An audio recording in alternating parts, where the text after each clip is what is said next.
Alhamdulillahirrahmanirrahim. Puji syukur kita masih dipertemukan pada pertemuan kesekian kalinya di mata kuliah kebijakan dan peraturan perundang-undangan kehutanan. Nah, terima kasih banyak saya sampaikan kepada adik-adik yang telah ikut berpartisipasi dalam pertemuan kali ini.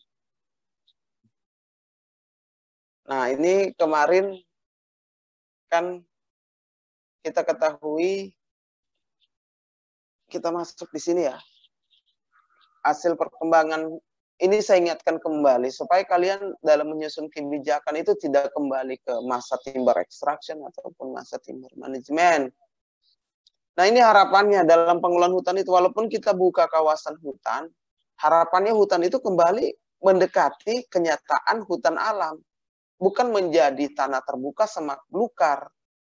Bukan menjadi kebun. Kebun itu cuma satu jenis saja ditanam. Seperti kebun coklat semua. Yang lainnya cuma selisih anu saja. Istilahnya tanaman tambahan saja. Itu kebun. Nah, harapannya pengelolaan hutan ketika dibuka, dikelola, itu akan dipulihkan kembali sebagai hutan alam, minimal hutan campuran.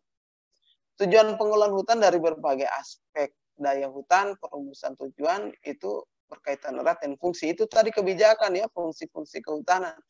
Paradigma pengelolaan hutan itu, ini sesungguhnya terbagi atas 3 dimensi, lingkungan, ekonomi, dan sosial. Pemanfaatan suatu fungsi berpengaruh terhadap pemanfaatan fungsi-fungsi lainnya. Misalkan fungsi konservasi dimanfaatkan akan berpengaruh ke hutan produksi dan pelindung lainnya. Fungsi penatagunaan ke air kalau dimanfaatkan akan berpengaruh dengan fungsi-fungsi lainnya gitu. Itu.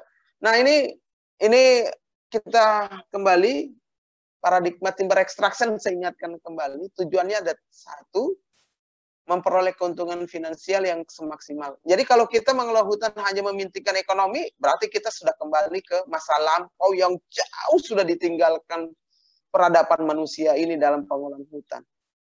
Jadi kalau hanya berpikir barang, kita produksi kawasan hutan, kita dapat untung, itu Anda sudah berada pada paradigma yang sudah sangat ratusan ribuan tahun para pakar dan praktisi kehutanan meninggalkan paham paradigma tersebut. Jadi kalau paradigma kita 3 saja kegiatan pengelolaan hutan, menebang, mengelola, menjual, berarti Anda masih berada pada paradigma atau kebijakan timber extraction. Nah, itu ya. Lanjut ke timber management. Nah, ini timber management memperoleh keuntungan finansial maksimal bagi perusahaan berdasarkan asas kelestarian hasil hutan. Apa kegiatannya? Kegiatannya ada 5. Terdiri dari 2 tahapan kegiatan pengelolaan tegakan dan hasil hutan.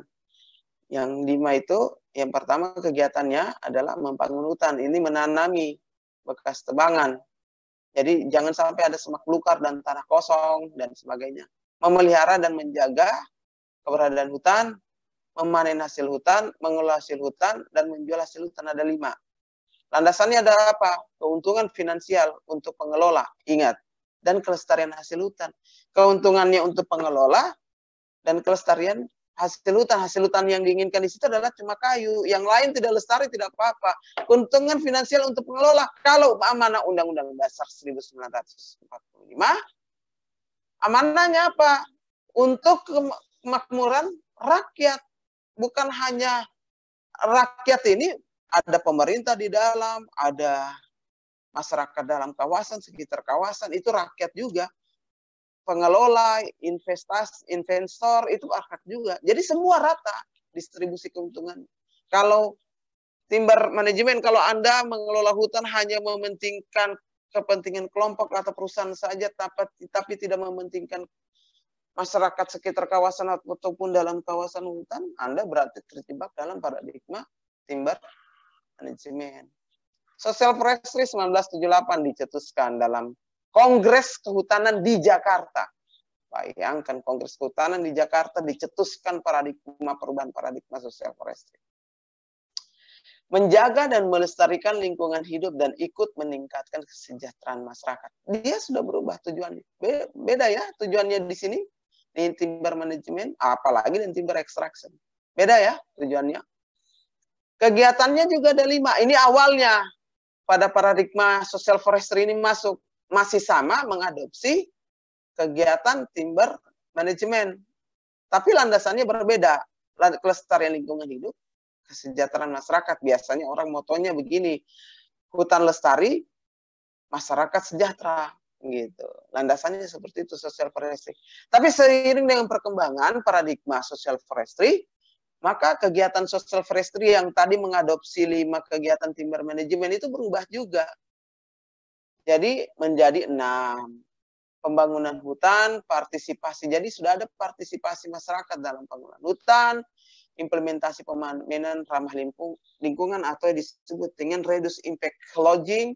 Terus tahap yang kedua pengelolaan hasil hutan itu efektif dan efisiensi pengelolaan produk hutan, pemasaran produk hutan yang adil, dan distribusi manfaat. Gitu. Distribusi manfaat ini juga harus lingkungan dan manfaat yang didapatkan masyarakat. Jangan kita ambil keuntungan dari lingkungan, kita abaikan hutannya, itu bahaya. Tidak boleh begitu. Itulah paradigma social forestry. Nah, karena berubahnya paradigma itu, maka pemanfaatan fungsi hutan juga bergantung pada. Nah, adik-adik sekalian, artinya tujuan pengelolaan hutan, kebijakan kehutanan itu strateginya bergantung pada tujuan yang dirumuskan. Memaksimumkan fungsi hutan untuk menjaga kelestarian lingkungan hidup sambil ikut meningkatkan kesejahteraan masyarakat. Kalau kelestarian hidup, lingkungan hidupnya itu terlaksana, terwujud, maka kesejahteraan masyarakat juga ikut. Tapi kalau kesejahteraan masyarakat dipentingkan dulu, misalkan mendapatkan keuntungan, berarti sama kita sudah kembali ke paradigma timber extraction dan timber management. Gitu. Makanya dalam amanat Undang-Undang 41 tahun 99, penyelenggaraan kehutanan itu bertujuan apa? Sebesar-besarnya kemakmuran rakyat dan keadilan dan berkelanjutan. Nah, keadilan dan berkelanjutan ini ada dimensi lingkungan dan dimensi ekonomi sosialnya. Harus adil. Bagaimana mencapai itu? 1, bayangkan yang pertama itu adalah menjamin keberadaan hutannya dulu. Apa itu hutan? Adalah suatu kawasan yang didominasi pepohonan, bukan yang didominasi semai, pancang, tiang. Harus menjamin keberadaan hutan. Berarti hutan itu adalah kawasan yang berisi yang didominasi oleh pepohonan. Yang sebarannya proporsional. Yang kedua apa? Mengoptimalkan aneka fungsi hutan. Fungsi konservasi, fungsi lindung, fungsi produksi. Ya, untuk mencapai ini amanah dalam Undang-Undang 41 99. Yang ketiga apa? Dalam mencapai tujuan tersebut, meningkatkan daya dukung daerah aliran sungai. Yang keempat, meningkatkan kemampuan untuk mengembangkan kapasitas keberdayaan masyarakat. Yang kelima, menjamin distribusi manfaat berkeadilan dan berkelanjutan. Nah, oleh karena itu tujuan tersebut, maka dalam mengatur kebijakan kehutanan ada 6 dimensi. Dimensi ekologi itu adalah lingkungannya, ya aspek lingkungan. Dimensi institusi ekonomi itu adalah dimensi sosial ekonominya, sosial kultural dimensi itu adalah dimensi aspek sosialnya. Time dimensi, waktu. Karena mengelola hutan ini tidak seperti pertanian tadi saya bilang. Jadi mengatur kebijakannya, kalau pertanian kan 3 bulan panen. 1 tahun 2 kali panen.